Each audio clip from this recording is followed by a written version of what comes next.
20 जनवरी 2026 उत्तर प्रदेश का एटा जिला। सर्दियों की हल्की सी धूप और दिन के लगभग 12 बजे। शहर में हर रोज की तरह लोग अपने अपने कामों में व्यस्त थे।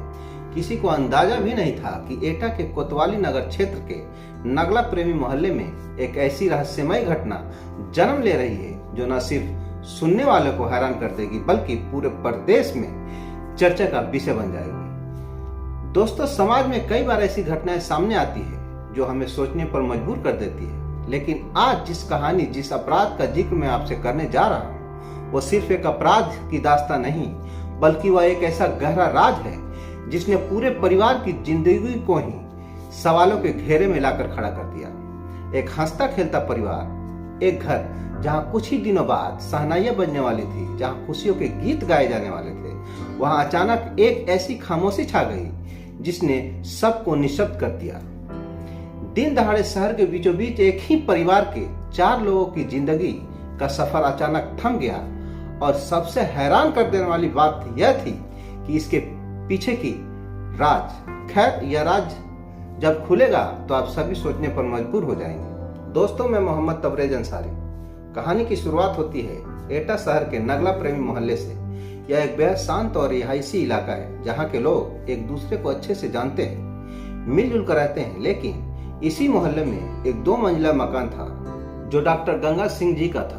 उनकी उम्र करीब 75 साल थी। वह इलाके के जाने माने और बेहद सम्मानित व्यक्ति थे। उनके परिवार में उनकी पत्नी श्यामा देवी जिनकी उम्र 70 साल थी, उनका बेटा कमल सिंह, कमल की पत्नी रत्ना देवी और कमल के बच्चे रहते थे। कमल सिंह पेशे से एक दवा कारोबारी थे। उनका अपना मेडिकल स्टोर था। परिवार एक बेहद सामान्य और खुशहाल जिंदगी जी रहा था। घर में उत्सव जैसा माहौल था क्योंकि घर की प्यारी बेटी यानी कमल सिंह की बेटी ज्योति की शादी तय हो चुकी थी। 11 फरवरी को ज्योति की विदाई इस घर से होने वाली थी। शादी की तैयारियां जोरों पर थी। घर में रिश्तेदारों का आना जाना लगा हुआ था। खरीदारी हो रही थी। सुनहरे भविष्य के सपने संजोए जा रहे थे। दादा दादी अपनी पोती के लिए उत्साहित थे। रत्ना देवी अपनी बेटी के नए जीवन के लिए अरमान सजा रही थी। लेकिन किसी को अंदाजा भी नहीं था कि जिस घर से उत्सव की शुरुआत होनी है वहां वक्त एक ऐसा क्रूर मजाक करेगा कि सब कुछ बदल जाएगा। 19 जनवरी दिन सोमवार। हमेशा की तरह सुबह हुई। कमल सिंह के दोनों बेटे, छोटा बेटा देवांश और बड़ा बेटा शामिल थे। अपने अपने काम और शिक्षा के लिए निकल गए। कमल सिंह अपने मेडिकल स्टोर पर चले गए। घर पर मौजूद थे 4 लोग। बुजुर्ग डॉक्टर गंगा सिंह, उनकी पत्नी श्यामा देवी, बहू रत्ना देवी और पोती ज्योति। दोपहर का वक्त था। घड़ी में करीब 1 बज रहे थे। यह वह वक्त था जब दवा कारोबारी कमल सिंह अपने घर भोजन के लिए आते हैं। यह उनकी रोज की दिनचर्या थी। दुकान से घर आना, परिवार के साथ वक्त बिताना और फिर वापस काम पर लौटना। कमल सिंह दोपहर करीब 1 बजे घर आए। जैसा कि उन्होंने बाद में पुलिस को बताया, उस वक्त घर में सब कुछ सामान्य था। कोई तनाव नहीं, कोई परेशानी नहीं। पिताजी, पत्नी, बेटी सब ठीक थे। घर में भोजन तैयार था और दिनचर्या सामान्य रूप से चल रही थी। कमल सिंह ने खाना खाया और करीब 1:30 बजे के आसपास वो वापस अपने मेडिकल स्टोर के लिए निकल गए। लेकिन यहीं पर कहानी में एक ऐसा ट्विस्ट आता है जो किसी भी जांच अधिकारी के लिए एक पहेली बन जाए। कमल सिंह के जाने के वक्त यानी 1:30 बजे तब तक सब ठीक था और फिर घड़ी की सुई आगे बढ़ती है। वक्त होता है दोपहर के करीब 2:15 बजे। 2:15 बजे कमल सिंह का छोटा बेटा 9 साल का मासूम देवांश स्कूल से वापस आता है। वो अपने बस्ते का बोझ कंधे पर टांगे दिन भर की गतिविधियों के बाद घर के दरवाजे पर पहुंचता है। उसे उम्मीद थी जैसे ही वह दरवाजा खटखटाएगा उसकी माँ या दादी प्यार से दरवाजा खोलेंगे और उसका स्वागत करेंगे। लेकिन देवांश ने देखा कि घर का मुख्य दरवाजा हल्का सा लगा हुआ है, पूरी तरह बंद नहीं था। उसे थोड़ा आश्चर्य हुआ क्योंकि अक्सर दरवाजा बंद रहा करता था। उसने दरवाजा को धक्का दिया और वो खुल गया। वो अंदर दाखिल हुआ। घर के अंदर एक अजीब सा सन्नाटा पसरा हुआ था। एक ऐसी खामोशी जो सामान्य नहीं थी। जैसे ही वो घर के आंगन में पहुंचा उसे एक आवाज सुनाई दी। घर घर की आवाज, ये छत के पंखे की आवाज थी। देवांश ने ऊपर देखा। कपकपाती ठंड का मौसम था, जनवरी की सर्द हवाएं चल रही थी, लेकिन घर के अंदर पंखा पूरी रफ्तार से चल रहा था। एक 9 साल के बच्चे के मन में पहला सवाल यही आया, इतनी ठंड में पंखा चलाने का क्या कारण हो सकता है। उसने अपनी माँ को आवाज दी, मम्मी मम्मी। कोई जवाब नहीं आया। उसने दादी को पुकारा, अम्मा। फिर भी खामोशी। उसने अपनी दीदी ज्योति को आवाज दी, लेकिन उसे घर की दीवारों में उसकी आवाज गूंज रही थी, मगर जवाब देने वाला कोई सामने नहीं आया। देवांश को लगा शायद सब आराम कर रहे हैं। वह अपने दादाजी के कमरे की तरफ बढ़ा, जो ग्राउंड फ्लोर पे ही था। जैसे उसने कमरे में देखा, वह वहीं थम गया। उसके दादा डॉक्टर गंगा सिंह अपनी जगह पर लेटे हुए थे, लेकिन उनकी मुद्रा सामान्य नहीं थी। वह पूरी तरह शांत थे। उन्हें देखकर एक अजीब सी बेचैनी बच्चे के मन में दौड़ गई। एक पल के लिए उस मासूम बच्चे का मन घबरा गया। उसे समझ नहीं आया कि यह क्या स्थिति है, क्या दादाजी की तबीयत खराब है। लेकिन वहां का माहौल इतना भारी था कि उसे डर लगने लगा। घबराहट में वो पीछे हटा और ऊपर की मंजिल की तरफ भागा। शायद माँ उसे संभाल ले, शायद दादी उसे तसल्ली दे। वो सीढ़ियां चढ़कर ऊपर के कमरे में पहुंचा, लेकिन ऊपर का नजारा देखकर वो पूरी तरह से सन्न रह गया। वो मंजर ऐसा था जिसे शब्दों में बयां करना मुश्किल है। उस कमरे में 3 महिलाएं थी, उसकी माँ रत्ना देवी, उसकी दादी श्यामा देवी और उसकी बहन ज्योति। रत्ना देवी अपनी ही जगह पर निषेध पड़ी थी। उन्हें देखकर साफ लग रहा था कि उनके साथ कुछ अनहोनी हुई है। कमरे का सामान और स्थिति बता रही थी कि वहां कुछ देर पहले सब कुछ सामान्य नहीं था, और वही पास में खामोश पड़ी थी उसकी दादी श्यामा देवी और बहन ज्योति। उन दोनों की हालत में भी वैसी ही थी। किसी अज्ञात कारण ने उन सब की खुशियों पर ग्रहण लगा दिया था। पूरा कमरा अजीब सी भारी महक और सन्नाटे से भरा हुआ था। वहां पंखा जो ऊपर चल रहा था, वो शायद उस रहस्य को और गहरा कर रहा था। फिर शायद किसी मकसद से चलाया गया था, ताकि घर के अंदर की गतिविधियां बाहर ना जा सके। देवांश की आंखों के सामने उसका पूरा परिवार बिखरा हुआ था। वह एक पल के लिए वहीं जम सा गया। फिर उसके गले से एक ऐसी पुकार निकली जिसने उसे घर के सन्नाटे को तोड़ दिया। वह मम्मी मम्मी कहता हुआ रोता हुआ सीढ़ियों से नीचे भागा। वो घर के बाहर गली में गया। उसका चेहरा आंसुओं से भींगा हुआ था। वह बुरी तरह डरा हुआ था। गली में सन्नाटा था। उसने मदद के लिए आवाज लगाई, कोई है? मेरे घर में सबको क्या हो गया? डॉक्टर साहब के घर में कुछ बुरा हुआ है। सब खामोश है। उसकी आवाज सुनकर पड़ोस में रहने वाली एक महिला जो अपने काम में व्यस्त थी बाहर निकली। उसने देवांश को बदहवास देखा। बच्चा कांप रहा था, इशारों में घर के अंदर बुला रहा था। वो महिला देवांश के साथ संकोच करते हुए घर के अंदर गई। जैसे ही उस महिला ने घर के भीतर का दृश्य देखा, वह भी सहम उठी और घबराकर बाहर की तरफ भागी। अरे, डॉक्टर साहब के घर में अनर्थ हो गया, कोई मदद करो, सब खत्म हो गया। वो महिला घबराहट में आसपास के लोगों को बुलाने लगी। देखते ही देखते मिनट के अंदर नगला प्रेमी मोहल्ला, जो कुछ देर पहले शांत था, वहां लोगों की भीड़ जमा हो गई। लोग हैरान थे। गंगा सिंह का परिवार, वो जो बहुत ही सज्जन लोग थे, किसी से कोई विवाद नहीं, कोई मनमुटाव नहीं। फिर यह क्या हो गया? खबर तेजी से पूरे एटा शहर में फैल गई। 3 दहाड़े 4 लोगों की संदिग्ध मृत्यु। पुलिस विभाग में तुरंत हरकत हुई। एटा के वरिष्ठ पुलिस अधिकारी और आगरा जोन के उच्च अधिकारी भी खबर मिलते ही मौके के लिए रवाना हो गए। पुलिस की गाड़ियां सायरन बजाती हुई मौके पर पहुंची। सुरक्षा घेरा बनाकर पूरे इलाके को सुरक्षित कर दिया गया। फोरेंसिक टीम को बुलाया गया। डॉग स्क्वाड की टीम भी जांच के लिए वहां पहुंच गई। जब पुलिस घर के अंदर दाखिल हुई तो स्थिति बहुत ही गंभीर थी। पुलिस ने देखा कि ग्राउंड फ्लोर पर दादा गंगा सिंह मृत अवस्था में थे। ऊपर के कमरे में 3 महिलाएं थी, लेकिन पुलिस की जांच में एक उम्मीद की किरण दिखाई।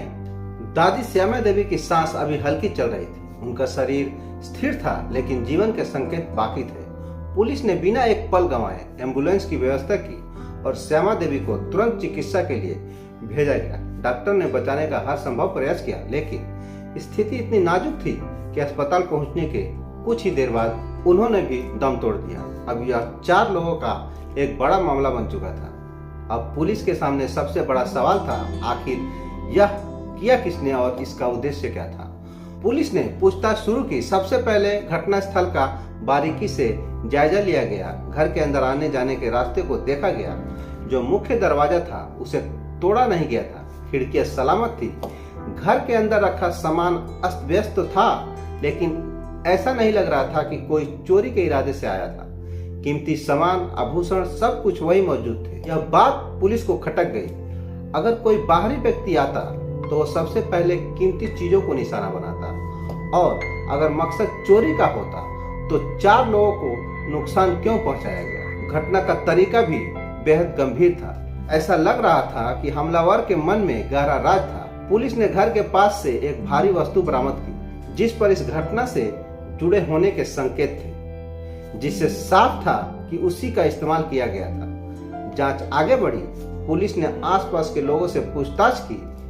क्या आपने किसी को भागते हुए देखा? क्या कोई अनजान व्यक्ति घर के आसपास दिखा था? हैरानी की बात यह थी कि मोहल्ले के लोग जो बिल्कुल पास में रहते थे, उनका कहना था कि उन्हें कोई संदिग्ध आवाज नहीं आई। घर बिल्कुल पास पास है, लेकिन दीवार के उस पार इतना बड़ा हादसा हो गया और किसी को भनक तक नहीं लगी। यह कैसे संभव है? दिन के 2 बज रहे थे, लोग जाग रहे होते हैं, चहल पहल होती है। कोई अजनबी अगर निकलता तो किसी न किसी की नजर तो पड़ती, लेकिन किसी ने कुछ असामान्य नहीं देखा। तभी पुलिस का ध्यान घर के मुखिया के बेटे यानी कमल सिंह पर गया। कमल सिंह उस वक्त वहां मौजूद थे, गहरे सदमे में थे। पुलिस ने उनसे पूछा, आप आखिरी बार घर कब आए थे? कमल सिंह ने बताया, साहब मैं तो रोज की तरह दोपहर 1 बजे खाना खाने आया था, तब सब ठीक थे। माँ, पिताजी, पत्नी, बेटी सब मौजूद थे। हमने साथ वक्त बिताया। फिर मैं करीब 1:30 या 1:45 बजे वापस काम पर चला गया। मुझे तो बेटे के आने के बाद पता चला कि यह सब हो गया। पुलिस ने समय का हिसाब लगाया। 1:45 बजे कमल सिंह निकलते हैं, 2:15 बजे बेटा आता है। यानी घटना के लिए जिम्मेदार व्यक्ति के पास बहुत कम वक्त था। सोचिए जरा, इतने कम समय में कोई घर में दाखिल होता है, 4 लोगों को निशाना बनाता है और फिर गायब हो जाता है बिना किसी के देखे, बिना किसी शोर के। यह थ्योरी पुलिस को उलझा रही थी। कोई बाहरी आदमी इतनी कम वक्त में इतना सटीक काम कैसे कर सकता है? उसे कैसे पता था कि कमल सिंह 1:45 बजे चले जाएंगे और बेटा 2:15 बजे आएगा? सटीक जानकारी किसी करीबी को ही हो सकती थी। पुलिस का शक गहराने लगा। कहते हैं ना, कानून की नजरों से कुछ नहीं छुपता। पुलिस ने आसपास के तकनीकी साक्ष्य को देखना शुरू किया और यहीं से कहानी में एक नया मोड़ आया। समय और परिस्थितियों का मिलान किया गया। पुलिस को शक था कि यह काम किसी इनसाइडर यानी घर के किसी जानकार का हो सकता, क्योंकि जिस तरह से दरवाजे खुले थे और जिस तरह से पीड़ितों को संभलने का मौका नहीं मिला, उससे लग रहा था कि आने वाला कोई परिचित था। शायद वह शख्स आया, उसने सामान्य व्यवहार किया और फिर एक एक करके इस घटना को अंजाम दिया। लेकिन सवाल यह था, मकसद क्या है? क्या संपत्ति का विवाद? क्या कोई पुरानी रंजिश? ज्योति की शादी 11 फरवरी को होने वाली थी। क्या यह सब किसी और कारण से किया गया? लेकिन अगर मकसद कुछ और होता तो पूरे परिवार को क्यों निशाना बनाया गया और बुजुर्ग माता पिता को क्यों नुकसान पहुंचाया गया? पुलिस की जांच की दिशा अब धीरे धीरे परिवार के बेहद करीब लोगों की तरफ घूमने लगी। शहर में तरह तरह के चर्चाएं होने लगे, लेकिन असली सच क्या था? पुलिस ने वैज्ञानिक सबूत को इकट्ठा किया, मौके पर मिले संकेत और सबसे अहम कपड़ों की फोरेंसिक जांच। अगर कमल सिंह कहते हैं कि वह 1:45 बजे घर से गए और तब सब ठीक था, तो क्या उनके कपड़ों पर कोई संदिग्ध निशान थे या उन्होंने कपड़े बदल दिए थे? एक संभावना यह भी थी कि शायद यह घटना 1 बजे से पहले ही हो चुकी थी, लेकिन कमल सिंह का दावा था कि वो खाना खाने आए थे। यह गुत्थी सुलझाना पुलिस के लिए चुनौती थी। पुलिस ने कड़ाई से पूछताछ शुरू की। मामला बड़ा हो चुका था। प्रशासन ने सख्त कार्रवाई के निर्देश दिए। अनुभवी अधिकारियों को जांच सौंपी गई। जैसे जैसे जांच आगे बढ़ी, परिवार के अंदरूनी मामलों की बातें सामने आने लगी। सूत्रों के मुताबिक पुलिस को पता चला कि घर में कुछ तनाव चल रहा, लेकिन क्या तनाव इतना बड़ा हो सकता है कि कोई अपने ही परिवार के साथ ऐसा कर दे? यह सोचकर ही मन विचलित हो जाता है। एक पहलू यह भी थी कि जिम्मेदार व्यक्ति ने सबूत मिटाने की ज्यादा कोशिश नहीं की। यह दर्शाता है कि वह या तो बहुत जल्दीबाजी में था या फिर भावनाएं इतनी हावी थी कि उसे अंजाम की परवाह नहीं थी। घटनास्थल पर मौजूद लोगों ने बताया, जिस वक्त वो अंदर गए वहां खाने की व्यवस्था भी दिखाई, दूध और भोजन रखा था। मतलब परिवार भोजन की तैयारी में था या कर रहा था। यह दृश्य दिल को उदास कर देने वाला था। उस 9 साल के बच्चे देवांश के बारे में सोचिए, उसका जीवन पूरी तरह बदल गया। वह स्कूल गया था एक आम बच्चों की तरह और लौटा तो उसका संसार उजड़ चुका था। उसने जो महसूस किया वह तमाम उसकी यादों में रहेगा। वह बार बार यही कह रहा था, मेरे घर में सब शांत थे, पंखा चल रहा था। ये पंखे की आवाज अब शायद एक डरावनी याद बन जाएगी। दोस्तों, पुलिस की जांच अभी जारी है, पूछताछ चल रही है। कुछ रिपोर्टर्स और सूत्रों का दावा है कि पुलिस को बयानों में अंतर मिला है, स्थान और समय को लेकर सवाल है, और जिस तरह से सब ठीक था वाला दावा किया गया, जबकि परिस्थितियां कुछ और इशारा कर रही थी, उसने शक को बढ़ा दिया। हालांकि जब तक पुलिस आधिकारिक तौर पर निष्कर्ष नहीं देती, हम किसी को दोषी नहीं कह सकते। लेकिन हवाओं में यह सवाल तैर रहा है कि आखिर अपने ही अपनों के लिए खतरा क्यों बन गए। एक सुरक्षित मोहल्ला, दिन का उजाला और ऐसी घटना जो सोचने पर मजबूर कर दे। जीवन में हर जगह सावधानी जरूरी है। कई बार अनदेखा खतरा हमारे आसपास ही होता है। इस केस में एक ही व्यक्ति शामिल था या एक से ज्यादा, क्योंकि 4 लोगों को नियंत्रित करना एक आदमी से मुश्किल हो सकता है जब तक उन्हें धोखे में न रखा गया हो या कोई और तरीका अपनाया गया हो। पुलिस पोस्टमार्टम रिपोर्ट का इंतजार कर रही है ताकि स्थिति और साफ हो सके। दोस्तों, एटा का यह वाकया एक चेतावनी है। हम अक्सर बाहरी खतरों से डरते हैं, लेकिन हमें हर स्थिति के प्रति जागरूक रहना चाहिए। ज्योति की वो डोली जो सजने वाली थी, अब एक दुखद अंत में बदल गई। वह घर जो खुशियों से गुजरने वाला था, अब खामोशी में डूबा है। जैसे ही सच सामने आएगा, हम आपको जरूर बताएंगे। लेकिन तब तक के लिए अपने आसपास नजर रखिए, अपने और अपने परिवार का ध्यान रखिए, और याद रखिए, कानून के हाथ लंबे होते हैं और न्याय होकर रहता है। आज के लिए बस इतना ही। जय हिंद।